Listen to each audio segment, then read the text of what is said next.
সাইয়েদনা আবু বকর বললেন, ও নবী চলেন ঘরে যাই। অনেক তো দোয়া করলেন, বিশ্বনবী বললেন, আবু বকর তুমি যাও, আমি যাব না। এইটা সাধারণ মহিলা না, এটা বিপদের দিনের সঙ্গিনী খাদিজা।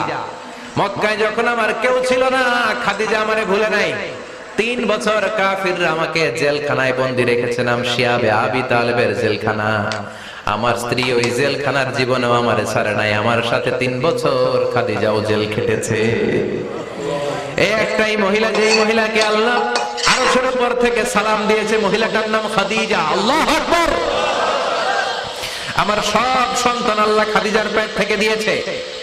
ফাতিমাতুজ জোহরা খাদিজার মেয়ে, জাইনাব খাদিজার মেয়ে, উম্মে কুলসুম খাদিজার মেয়ে, রুকাইয়া খাদিজার মেয়ে, আবুল কাসেম বিশ্বনবীর ছেলে খাদিজার ছেলে, আব্দুল্লাহ যাকে তাইয়্যিব এবং তাহের নামে আমরা চিনি, সেও খাদিজার ছেলে। সুবহানাল্লাহ।